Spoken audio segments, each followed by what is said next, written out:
Subscribe कीजिए हमारे YouTube channel नाते रजा को और बेल आइकन को प्रेस कीजिए, जिससे आपको हर रोज न्यू वीडियो की नोटिफिकेशन।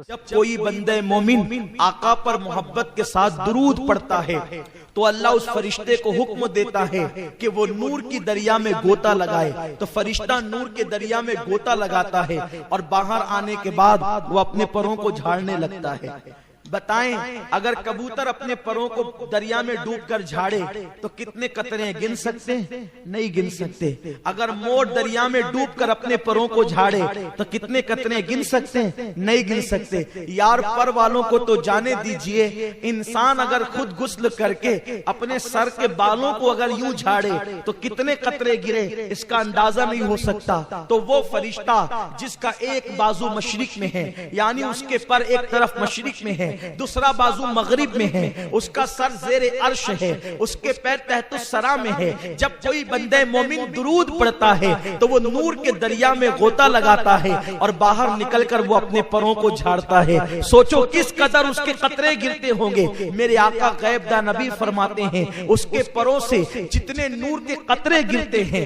हर कतरे से अल्लाह फरिश्ते को पैदा फरमाता है। और जितने हजारों लाखों करोड़ों फरिश्ते पैदा होते हैं, वो सब के सब क़यामत तक के लिए उसका नाम लेकर मग़फ़िरत की दुआ करते हैं, जिसके दुरूद से वो पैदा हो गए। तवज्जो करें, आपके दुरूद से फरिश्ते पैदा होते हैं। इसीलिए पूरी कायनात के अंदर अल्लाह की 18,000 मखलूक है कमोबेश। कितनी मखलूक है? 18,000 मखलूक है कमोबेश। ये नाक के अंदर जो जरासीम जाते हैं वो भी अल्लाह की मखलूक है ना, जिसको जरासीम कहते हैं, कीटाणु जिसको कहते हैं, वो भी अल्लाह की मखलूक है। एक सांस लेते हैं तो करोड़ों अरबों खरबों नाक में घुसते हैं ना, वो इतनी मखलूक है अल्लाह की। लेकिन फरमाया गया अल्लाह की मखलूक के 10 हिस्से हैं। अल्लाह की मखलूक के 10 हिस्से हैं। एक हिस्से में सारी मखलूक है, जिन्नात, इंसान, जरासीम, जानवर, हैवान, सब, दरख्त, शजर, हजर, बर्ग, समर, बुलबुल, चिड़िया, मुर्ग, सब एक हिस्से में है। और 9 हिस्से फरिश्ते हैं।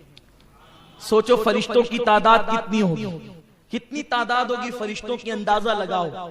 तो ये जो फरिश्ते पैदा होते हैं किस तरह पैदा होते हैं? इंसान शादी करे तो इंसान पैदा होता है, और इंसान दुरूद पढ़े तो फरिश्ते पैदा होते हैं। मैंने सोचा ये दुरूद से इंसान भी पैदा हुआ, दुरूद से फरिश्ते भी पैदा हुए। कैसे? जब आदम और हव्वा का निकाह हुआ तो अल्लाह ने कहा, आदम, निकाह के बाद मेरे महबूब पर मेहर के तौर पे दुरूद पढ़। मेरे महबूब पर दुरूद पढ़ बतौर मेहर, ये मेहर अदा होगा। आदम ने दुरूद पढ़ा तो हव्वा हलाल हो गई। हव्वा हलाल हो गई तो दुनिया बहाल हो गई। अब आप अंदाजा फरमाएं, ये दुनिया वसी हो गई, दुनिया में लोग पैदा हो गए। अल्लाह अकबर, बगैर दुरूद के ना इंसान पैदा हुआ और ना बगैर दुरूद के फरिश्ते पैदा होते हैं। तो अब बताएं, जो दुरूद नहीं मानते उन मरदूदों का वजूद कैसे? फरिश्ते भी बगैर दुरूद के नहीं, इंसान भी बगैर दुरूद के नहीं। तो जिन मरदूदों को इतराज है दुरूद पर, अरे दुरूद वो है, अल्लाह नमाज नहीं पढ़ता, नमाज का हुक्म देता है। रोजा नहीं रखता, रोजे का हुक्म देता है। हज नहीं करता, हज का हुक्म देता है। दुरूद वो अमल है, वो दुरूद भेजता भी है और दुरूद पढ़ने का हुक्म भी देता है। वो ला शरीक भी, वो ला शरीक भी मोमिनों को कहता है कि जब तुम दुरूद पढ़ते हो तो हम भी दुरूद तुम्हारे साथ भेजते हैं, या हम भेजते हैं। सुनो सुनो, मेरे आका फरमाते हैं, जब तुम दुआ करो या दुआ सुनो तो बुलंद आवाज से आमीन कहो।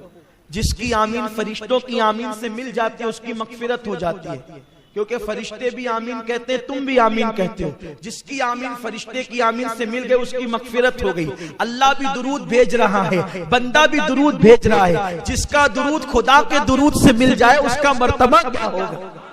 जिसका दुरूद, अरे जिसकी आमीन फरिश्तों की आमीन से मिल जाए उसको जन्नत मिल जाए, जिसका दुरूद खुदा के दुरूद से मिल जाए उसका मर्तबा क्या होगा? इमामुल मुतकल्लिमीन मौलाना नकी अली खान अलैहि रहमा, जो आला हज़रत के वालिद बुजुर्गवार है, फरमाते एक मर्तबा दुरूद पढ़ना पूरी दुनिया की नेमतों से बढ़कर है। दुरूद वो है, दुरूद का सवाब वो है। आइए बहुत तफसील में नहीं जाते, चंद बातें अर्ज करते हैं ताकि हम दुरूद पढ़ें, दुरूद पढ़ने की आदी बने, आज से आदत बनाएं।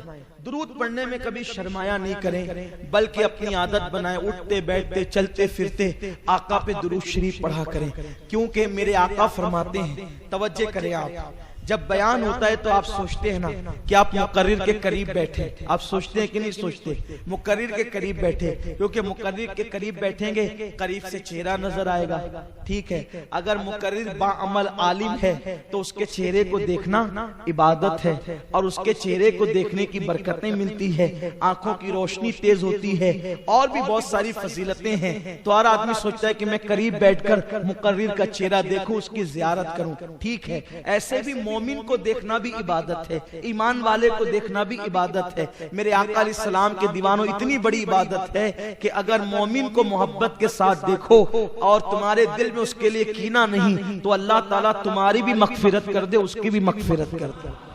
तो हर आदमी मुकर्रिर को, उलमा को करीब से देखना चाहता है, सही है। हुजूर फरमाते हैं, जो दुनिया में जितना ज्यादा मुझ पे दुरूद पढ़ेगा वो कयामत के दिन उतना ज्यादा मेरे करीब होगा।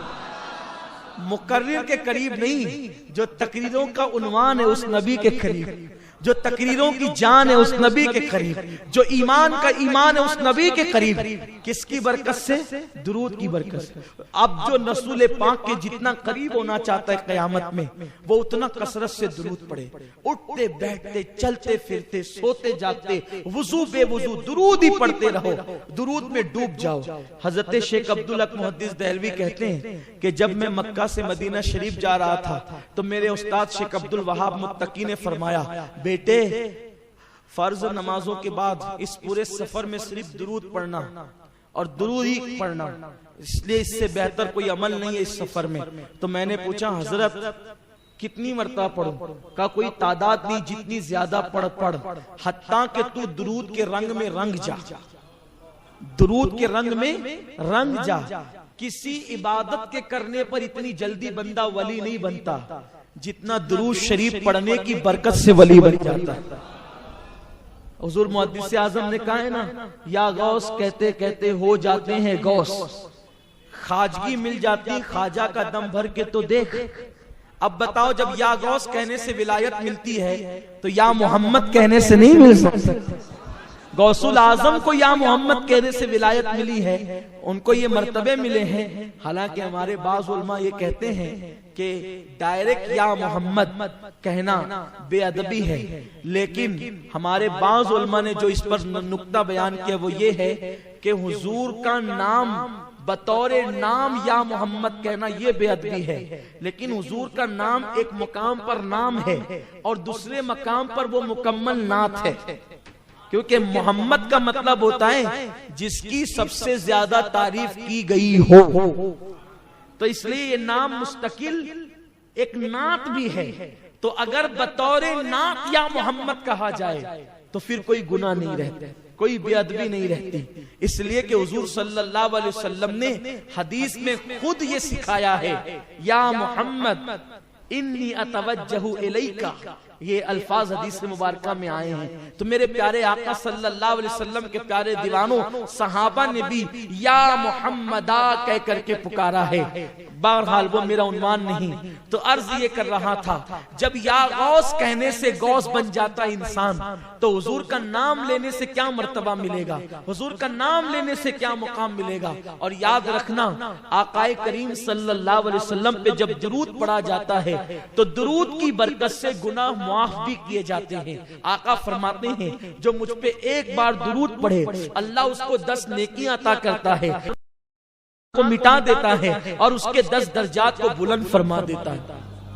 एक मर्तबा का वाकया है कि एक शख्स अपने बाप के साथ हज के लिए चला, और जब वो हज करने के लिए पहुंचा तो वो काबे का गिलाफ पकड़ता तो दुरूद पढ़ता, तवाफ करता तो दुरूद पढ़ता, जमजम पे आता तो दुरूद पढ़ता, मकाम इब्राहिम पे आता तो दुरूद पढ़ता, दुरूद दुरूद दुरूद दुरूद दुरूद ही पढ़ता रहा। अरफात में दुरूद, मिना में दुरूद, मुज़दलिफा में दुरूद, सब जगह दुरूद। ये भी एक बात है, जो दुरूद पढ़ता है ना उसके दिल की जितनी तमन्ना होती है बगैर मांगे मिलती है। इसलिए कि दुरूद हुजूर के लिए दुआ है। दुरूद जो महबूब के लिए दुआ करे तो अल्लाह ताला फिर उसको दुआ की हाजत क्या है। अब यहाँ ये बात मत सोचना कि हम हुजूर के लिए दुआ करते हैं तो हुजूर के मर्तबे बढ़ते नहीं। अल्लाह अकबर, हम हुजूर के लिए दुआ करते हैं तो अपनी बिगड़ी बनती है। हम हुजूर के लिए दुआ करते हैं तो अपनी बिगड़ी बनती है। और दुरूद दुरूद दुरूद पढ़ते रहे। वो नौजवान को एक बुजुर्ग ने देखा, लोगों ने उस बुजुर्ग का नाम गलत बयान किया है, लेकिन ज्यादातर लोग जिस बुजुर्ग का नाम बयान करते हैं वो हजरत मालिक इब्ने दिनार है। हजरत मालिक इब्ने दिनार ने उस बंदे को देखा और पूछा कि ए बंदे, तू तवाफ करता है तो दुरूद पढ़ता है, अरफा में दुरूद, मुजदलफा में दुरूद, मकाम पर दुरूद, मुल्तजम पर दुरूद, हर जगह दुरूद दुरूद, क्यों दुरूद पढ़ता है? उसने कहा, अगर आप इतने बड़े अल्लाह के बरगजीदा बंदे न होते तो मैं आपको ये राज कभी न बताता। मैं जो आ रहा था अपने बाप के साथ, जब मैं अपने बाप के साथ सफर हज पे निकला तो मुझे मालूम है कि मेरा बाप बड़ा पापी है, लेकिन मेरी नीयत ये थी कि मेरा बाप हज कर लेगा तो अल्लाह तबारक व तआला उसके गुनाह को माफ कर देगा। लेकिन अफसोस इस पर हुआ कि जब हम लोग हज का सफर करते रहे तो अचानक रास्ते में मेरे बाप की तबीयत अलील हुई और उसका इंतकाल हो गया। और जब उसका इंतकाल हो गया, सहरा था, जंगल था, बियाबान था, मैंने उस गम के आलम में कि अब मैं और मेरा बाप, मैं कैसे इसकी तदफीन करूं, क्या करूं, कुछ समझ में नहीं आता था। ऐसे में मैंने सोचा कि एक काम करते हैं कि बाप के लिए कब्र खोदते हैं। मैं अपने बाप के लिए कब्र खोदने लगा तो मैंने क्या देखा कि मेरे बाप की शक्ल गधे की तरह, उसका पूरा जिस्म इंसान की तरह और उसकी शक्ल गधे की तरह। मैं तो और परेशान हुआ कि मेरे लिए ताज्जुब की बात ज्यादा न थी, लेकिन फिर भी अफसोस था कि वो बाप है, क्योंकि वो बहुत बड़ा पापी इंसान था, बहुत बड़ा गुनहगार था, सियाकार था वो। ऐसे में मैंने उसके जिस्म पे चादर डाल दी, क्योंकि अब मैं क्या कर सकता था। मैंने उसका चेहरा छुपा दिया और मैं उसके सिराने बैठ करके रोने लगा। एक तो बड़ी मेहनत से कब्र खोदी रेत में, अब उसको दफन करना है, लेकिन इसका चेहरा गधे की तरह हो गया, चेहरा बिगड़ गया। और मैं देख करके डरता भी था, हैरत भी करता था, गम भी था, अफसोस भी था। उसी रोते रोते मेरी आंख लग गई। जब मेरी आंख लगी तो मैंने क्या देखा कि खूबसूरत जवान मेरे ख्वाब में दिखे और बहुत खूबसूरत सा चेहरा था, काली काली जुल्फे थी, खूबसूरत सी आंखें थी और उनके जिस्म से खुशबू की लपेटें उठ रही थी। वो चलते थे तो ऐसा लगता था जैसे अर्श फर्श पर आ गया हो। उनकी उस मासूम अदा को देखकर मैं हैरान था। वो सीधा आए और आने के बाद मेरे बाप की मैयत से चादर हटाया, देखा तो जो है वो गधे की तरह चेहरा था, अपना मुबारक हाथ चमकता हुआ उन्होंने मेरे बाप के चेहरे पे फेरा तो मेरे बाप का चेहरा 14वीं रात के चांद की तरह रोशन हो गया, मुनव्वर हो गया। और जब वो जाने लगे तो मैंने उनका दामन पकड़ लिया और अर्ज किया, मोहतरम आप कौन हैं? ऐ मुश्किल कुशा, मेरी मुश्किल को दूर करने वाले कौन है और मेरे बाप पर इतना रहम करने वाले कौन है? तो उन्होंने मुड़ के कहा, क्या तुम मुझे नहीं पहचानता? मैं मोहम्मद इब्ने अब्दुल्ला हूँ, मैं तेरे बाप का और तेरा रसूल हूँ और नबी हूँ। मैंने अर्ज किया, आका मेरा बाप तो बड़ा पापी था, उसका चेहरा गधे की तरह हो गया और आपने आकर इसका चेहरा चांद की तरह कर दिया, वजह क्या है? इरशाद हुआ, ये पापी तो बहुत था लेकिन सोने से पहले मुझ पे दुरूद पढ़ लिया था। जब ये दुनिया में मुझे न भूला तो मरने के बाद मैं इसको कैसे भूलूं? और आका अलैहिस्सलातु व तस्लीम तशरीफ ले गए। जब मेरे आका तशरीफ ले गए तो कहते हैं मेरी आंख खुल गई और आंख खुली तो मैंने देखा कि मेरे बाप का चेहरा 14वीं रात के चांद की तरह चमक रहा था।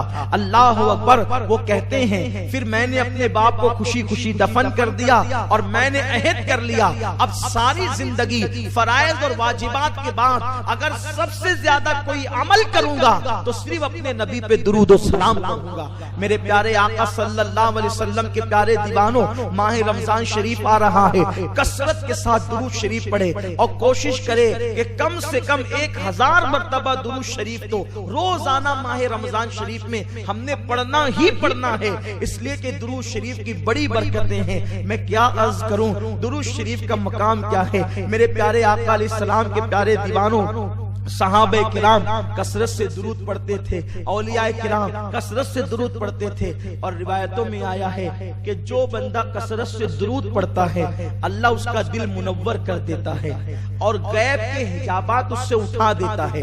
और फरमाया गया जो कसरत के साथ दुरूद पढ़ता है फिर अल्लाह तबारक व तआला उसके दिल को मुनव्वर करके वो आंखें अता करता है कि उसकी हथेली पर वो अल्लाह के शहरों को देखने लगता है, वो दुनिया को अपनी हथेली पर देखने लगता है। अल्लाह अकबर। मेरे आका सल्लल्लाहु अलैहि वसल्लम के दीवानों, जो कसरत के साथ दुरूद पढ़ते हैं जब वो मर जाते हैं तो कब्र के अंदर, अल्लाह अकबर, उनके जिस्म को कब्र की मिट्टी नहीं खा सकती, कब्र की मिट्टी उनके जिस्म को नहीं खा सकती, उनका कफन भी मैला नहीं होता। आप नहीं देखते बहुत सारे लोग कभी नासिक में कभी मालेगांव में अलग अलग मकामात पर आम आदमी थे, कोई शोहरत न थी। बहुत सारे इलाकों के अंदर ये बात देखी गई है, आम आदमी थे, कोई शोहरत न थी, कुछ नहीं, एकदम सादे सिंपल, न आलिम न हाफिज न कारी, कुछ नहीं, लेकिन बस दुरूद शरीफ कसरत से पढ़ते थे तो कब्र खुली तो कफन भी मैला नहीं हुआ। क्यों? उसकी वजह है कि जिस सीने में दुरूद होगा उस सीने में हुजूर का इश्क होगा, और दुरूद पढ़ने वालों को बहुत जल्दी हुजूर का दीदार नसीब होता है, बहुत जल्दी ज़ियारत नसीब होती है। हजरत इमाम शाफई रहमतुल्लाह अलैह को किसी ने विसाल के बाद देखा और पूछा कि अल्लाह ने आपके साथ क्या सलूक किया, तो आप इरशाद फरमाते हैं कि मैंने अपनी किताब में हुजूर पर एक दुरूद लिखा था, उस दुरूद को कबूल कर लिया गया और मुझ पर जन्नत के फूल निछावर किए गए और मुझे दुल्हन की तरह सजा करके जन्नत में दाखिल किया गया। मेरे आका सल्लल्लाहु अलैहि वसल्लम के दीवानों, दुरूद शरीफ पढ़ने की आदत बनाएं और आका करीम पर जितना दुरूद पढ़ोगे उतना दिल में मोहब्बत बढ़ेगी, प्यार बढ़ेगा।